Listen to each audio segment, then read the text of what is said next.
তো গেছে মোরগগুলো আর গেছে কবুতরগুলো আমাদের খামারে রয়েছে। আর এই মোরগটা যেভাবে আমাদেরকে তাকিয়ে রয়েছে। হ্যালো গাইস, আসসালামু আলাইকুম, ওয়েলকাম টু মাই রোহানের খামার। তো গাইস, আজকের ভিডিওর মধ্যে আমরা আমাদের খামারের সকল পোষা মানে কিছু পোষা প্রাণী দেখাবো। তো গাইস, আমরা আমাদের কবুতরকে ডিমের খোসাটা খাওয়াই। কারণ গাইস, কবুতর যখন উটা টানে ডিম পাড়ানোর জন্য প্রস্তুতি নেয়, তখন ডিমের খোসা খাওয়ালে কবুতরের ডিমটা ভালো আসে আর। তো গাইস, বিসমিল্লাহ পরে আমি আমার সকল কবুতরগুলো ছেড়ে দিলাম আস্তে আস্তে। আর আমাদের এখানে এখন বর্তমানে কিছু কবুতরের বাচ্চা রয়েছে।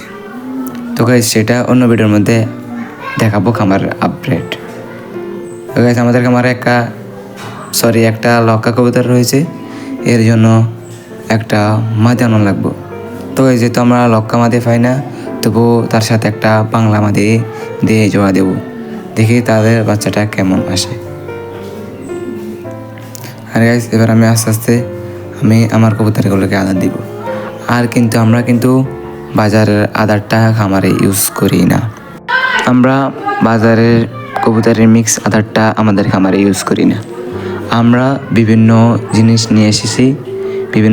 নিয়ে এসে আমরা নিজেরা কবুতরের আদার তৈরি করি।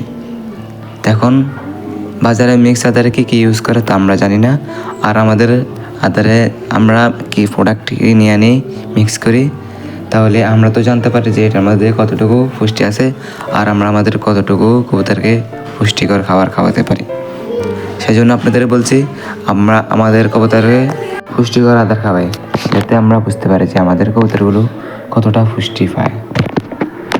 আর আমাদের এখানে কিছু কবুতর রয়েছে সেলের উপযোগী নয়।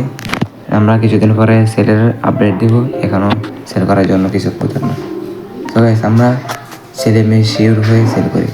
আর আমাদের খামারে 2টা মোরগ রয়েছে, যেগুলো মোরগ আমরা মাংসের জন্য প্রস্তুতি করি ইনশাআল্লাহ। যে লক্কা কবুতর পানি খায়, সেটা একটা নর কবুতর। আমরা তার জন্য একটা মাদি আনবো, লক্কা মাদি না পাইলে একটা বাংলা মাদি নিয়ে আসবো। তো গাইস, আমাদের এই কবুতর ডাকটা দেখুন, মানে কতটা কড়া ডাক হলে একটা কবুতর এত পরিমাণ ডাক। আর গাইস, আমরা কিছুদিনের মধ্যে আমাদের কবুতর খামারটা আর একটু বড় করব। কারণ গাইস, আমরা তো শুধু একটা নিয়ে কাজ করি না, আমরা বিভিন্ন জিনিস নিয়ে একতরে খামার করি, যাতে আমাদের খামারে একদিকে লস হইলে অন্য দিক থেকে তা আসে ফসাই যায়। আর এখন যে কবুতরটা মরেছে সেটা হলো একটা বাচ্চা। আমাদেরও যে 2টা দেখছেন সে 2টার চার এটা। আর আমাদের এখানে 2টা লাহোরি রয়েছে। তো গাইস, এটা মাঝে ছেলে মেয়ে শিওর হয় না, তার কারণে আমরা সেল করতে পারি না। আর আমাদের এখানে রয়েছে ড্রাগন ফলের চারা, ড্রাগন চাষ। যদি আপনারা কেউ ড্রাগন ফল চাষ করতে চান, তাহলে আমার থেকে চারা সংগ্রহ করতে পারবেন ইনশাআল্লাহ। আমরা সারা বাংলাদেশের ড্রাগন ফলের চারা কুরিয়ার মাধ্যমে ডেলিভারি দিয়ে থাকি।